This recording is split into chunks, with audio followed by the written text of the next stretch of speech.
السلام عليكم ورحمة الله وبركاته. إن شاء الله كلكم تكونوا بخير. وصفة نهار اليوم هي حلوة جافة بالبرتقال بلا زبدة بلا طابع.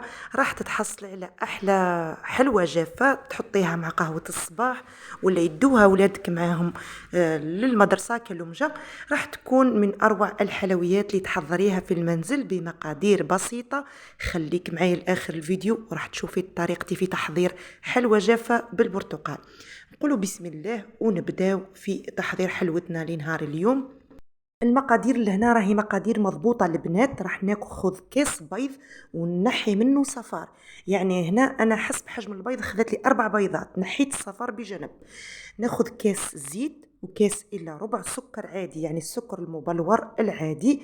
يعني مقادير مضبوطة، جربوها البنات واكيد راح تتحصلوا على احلى حلوة جافة بالبرتقال، راح تعجبكم ان شاء الله. ناخذ مبشور حبتين برتقال صغار ولا حبة كبيرة، يعني ناخذ غير المبشور تاعهم. وهنا الصفر البيضة اللي احتفظت به باه ندهن به الحلوة تاعي. ناخذ كيس خميرة كيميائية تاع 10 غرام، وطبعا الفارينة او الطحين الابيض. حلوة سهلة وطريقة اسهل، خليكم معايا لاخر الفيديو راح تشوفوا طريقتي في تحضير حلوة جافة بالبرتقال.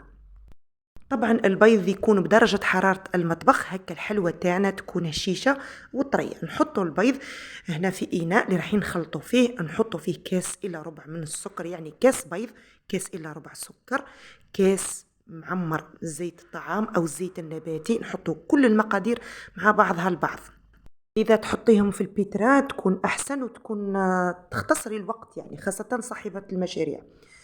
راح نربي المبشور تاع حبتين البرتقال، يلي هو المبشور حبتين من البرتقال بهذه بالاسكرفاج العادي اللي نستعملوه. يعني ناخذ غير هذيك المبشور البرتقالي فقط، لاني هنا حبيت الحلوة تاعي تكون بنكهة قوية بالبرتقال. واضحة الفكرة؟ هنا أنا المبدأ تاعي إني نحضر حلوة بتحضير منزلي، يعني من تحضيري أنا بمكونات عندي في المطبخ. من نحاول إني ما ندخلش الحلوة اللي تتباع من برا على قدر ما نقدر. هذا وعلاه نتجنب المواد الحافظة على قد ما نقدر، حفاظا على صحة عائلتي طبعا. هنا راني نكمل المبشور تاع حبتين من البرتقال، طبعا المغسولين ولا حبة كبيرة.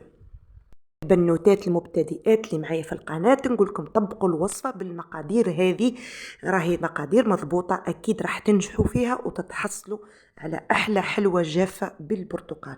نكمل كامل هذاك المبشور تاع حبتين من البرتقال الصغار، ونبدأ نخلط حلوتي بالمضرب اليدوي فقط ولا حتى بيدي. إذا استعملتي البيترا تكون أحسن. شوفي هنا نخلط كامل هذيك المقادير اللي حطيتها حتى نحس انه السكر بدا يذوب وانه الخليط تجانس ولونه تغير. شوفوا كيف يولي لونه مايل للبرتقالي، لان حطينا فيه كمية لبس بها من مبشور البرتقال. الحلوة تحضر في ربع ساعة البنات، يا صدقوني. إذا كنتي مسروبة جاك ضيف، إذا حبيتي تحطي قهوة ما لقيتيش معاها حلوة حضريها، صدقيني ما كانش ربع ساعة تحصلي على كمية لبس بها من حلوة جافة بالبرتقال. أنا الكمية هذه إذا حطيتها مع قهوة الصباح لعائلتي تبقى لي أسبوع كامل، يعني نحضرها في عطلة نهاية الأسبوع تبقى لي لنهاية الأسبوع، وأنا نحط منها كل يوم صباح مع قهوة حليب طبعا.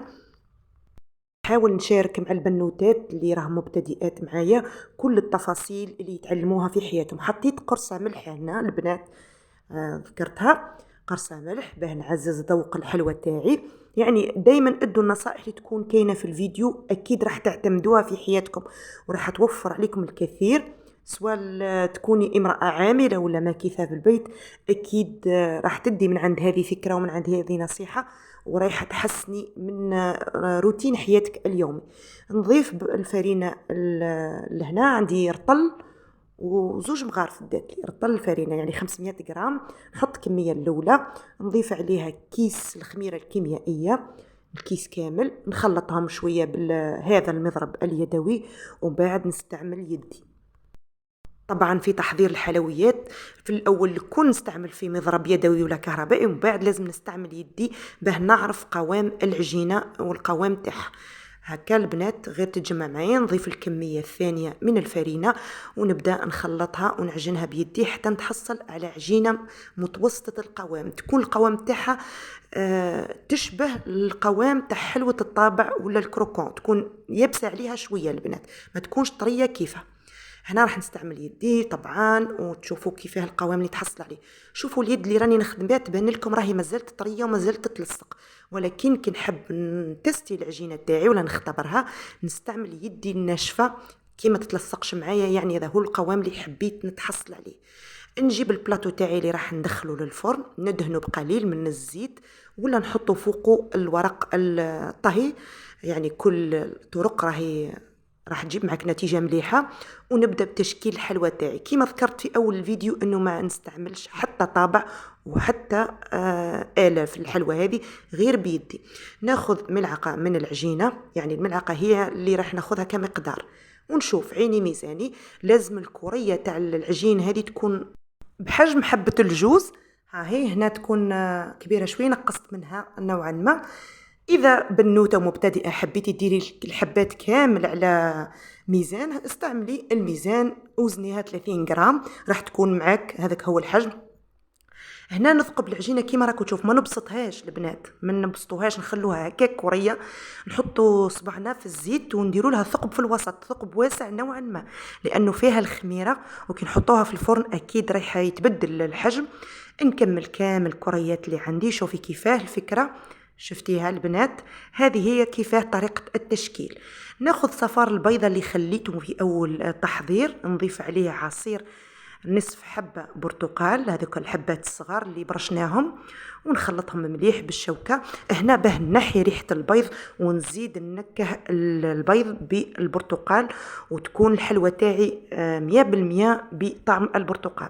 ندهن كامل الوجه تاع حبات الحلوة تاعي، ونرش عليهم سكر عادي، سكر مبلور.